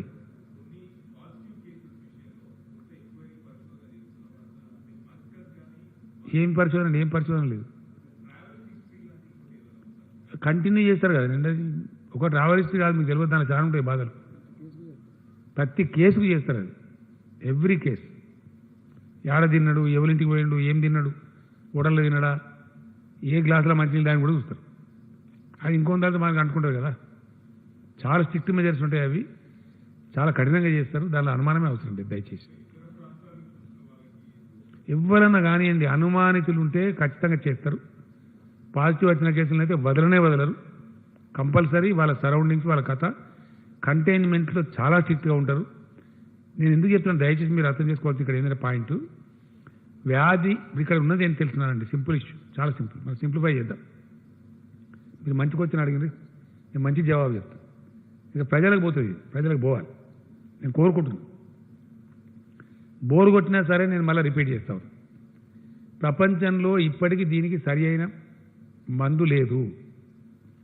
ఇది గ్యారెంటీ. వ్యాక్సిన్ కానీ అంత ఈజీగా తయారు కాదు, అది టైం టేకింగ్, అంత సులభం కాదు. అయితే మనం అరికట్టగలిగేది ఏంది? కేంద్రం కానీ రాష్ట్రం కానీ ఇంకోలు కానీ ఏంది అంటే వ్యాధి ఉధృతిని ఒకటేసారి వేల లక్షల మందికి సోకకుండా, ఒకటేసారి వేల లక్షల మరణాలు సంభవించకుండా అరికట్టగలుగుతాం. అరికట్టడానికి మన దగ్గర భారతదేశంలో ఉండే ఒకటే ఒక ఆయుధం లాక్ డౌన్. ఒకటే ఆయుధం, మనకి ఇంకా ఆయుధం లేదు. నేను పదే పదే చెప్తా ఉన్నా, దాన్ని ప్రజలు అర్థం చేసుకుంటున్నారు. ఇంకా వేరే మార్గం, వేరే గత్యంతరం లేదు. వైద్య విధానంలో ఇప్పటి వరకు ఉన్న ఉపశమన చర్యలే తప్ప వ్యాధి నిర్మూలన కోసం వాడే మందులు లేవు. అంటే వ్యాధి మనకు అంటుకోకుండా మనం కాపాడుకోవాలి అంతే. ఇక నేను స్వీయ నియంత్రణ, స్వీయ అంటే వ్యక్తిగత నియంత్రణ. ఏ వ్యక్తికి ఆ వ్యక్తి నేను కరోనా గురి కావద్దు అని మనసులో అనుకుంటే అయిపోయాయి. ఈచ్ పర్సన్, ఏ కుటుంబానికి ఆ కుటుంబం, ఏ ఊరికి ఆ ఊరు, ఏ బస్తికి ఆ బస్తి. ఇంతకు మించిన మందు, ఇంతకు మించిన ఆయుధం మన దగ్గర లేదు. 100% సమాజం కనుక ప్రతిజ్ఞ తీసుకుంటే 100% అరికట్టవచ్చు. ఫర్ ఎగ్జాంపుల్ కొన్ని దేశాలు ఉన్నవి, వాళ్ళు స్ట్రిక్ట్గా ఉన్నారు, అక్కడ వ్యాధి ఉధృతిని అరికట్టింది. They are successful. For example ఎవరైతే నిర్లక్ష్యం చేసినారో వాళ్ళు ఇలా పే చేస్తున్నారు. యూరోపియన్ కంట్రీస్ 2-3 కంట్రీస్ మనం వింటున్నాం, మీరు చూస్తున్నారు. నేను ఇందాక చెప్పిన మన దగ్గర 2.44 ఉంది డెత్ రేట్ మన తెలంగాణ అని చెప్పి. కొన్ని దేశాలు 14% ఉన్నాయి, 10%లో ఉన్నాయి, 13%లో ఉన్నాయి. వాళ్ళ కారణం ఏంటంటే నెగ్లెక్ట్ చేసిన వాళ్ళు, మేల్కోలే, ఏమవుతుందిలే అని అనుకున్నారు. ఒక్కడేసారి విజృంభించింది. మొన్న ఒక ఫ్రెండ్ చెప్తున్నాడు నాకు, అమెరికాలో ఒక ఇంట్లో అన్నోన్ డెడ్ బాడీస్ ఒక 27 ఉన్నాయి ఒకటే ఇంట్లో. అది ఎంత విషాదం అది. మనుషుల శవాలనా, మున్సిపాలిటీ కుక్కల కన్నా అధ్వానం అయిపోయాయి. ఎవడో గుర్తుపట్టలేని స్థితిలో అంత అధ్వానంగా అటువంటి దైన్యమైన చావులు రాకూడదు మనుషులకు. అటువంటి స్థితి రావద్దంటే మన చేతిలో ఉన్న ఏకైక ఆయుధం లాక్డౌన్, వ్యక్తిగత నియంత్రణ, కుటుంబ నియంత్రణ, మనకు మనమే. ఇప్పుడు ఫర్ ఎగ్జాంపుల్ చెప్తాను కదా, దయచేసి అనుకోవద్దు.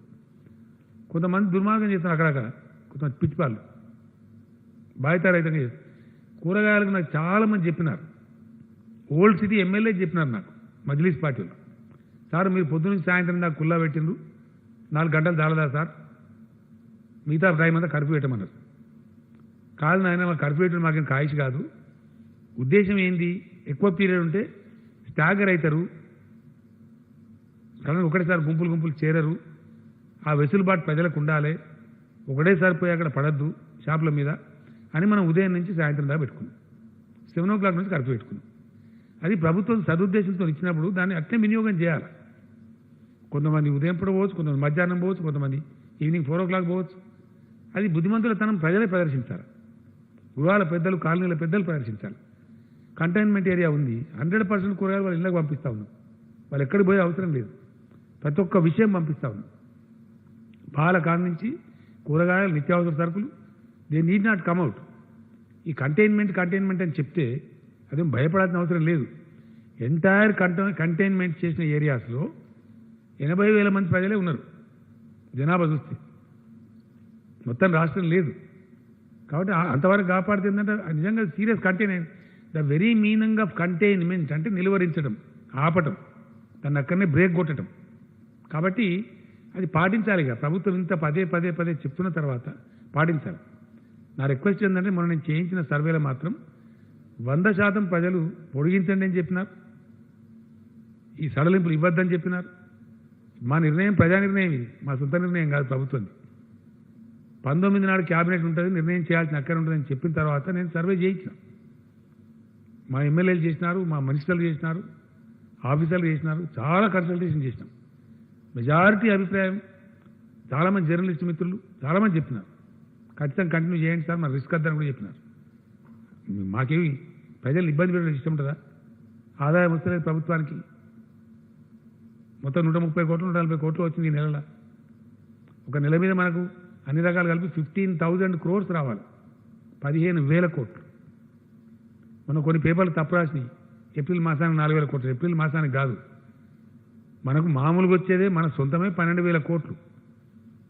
ఇక మన FRBM, సెంట్రల్ స్పాన్సర్డ్ స్కీమ్స్ అవన్నీ కలిపితే తెలంగాణ మనకు రావాల్సిన ఆదాయం, ప్రభుత్వం దగ్గరికి వచ్చి ఖర్చు కావాల్సిన ఆదాయం డబ్బులు 15,000 కోట్ల పైచిలకు పర్ మంత్. అందులో మన సొంత రాబడి అయితే ఓన్లీ 130-140 కోట్లు దాటలేదు. లేదు కదా, యాక్టివిటీ క్లోజ్ అయింది కాబట్టి లేదు. వాహనాలు తిరిగితే కొంత మనకు పెట్రోల్ డీజిల్ మీద కొంత వస్తుంది, బంద్ అయిపోయి మనమే బంద్ చేస్తాం. ఇది అనేక రకాలు ఉంది. దీని అన్నిటి తట్టుకొని ప్రభుత్వం ముందుకోవాలి, కేంద్రం ముందుకు రావాలి. ఈ రెండు ప్రభుత్వాలతో పాటు ప్రజలు కూడా కలిస్తే 100% సక్సెస్ అవుతాం. Thank you.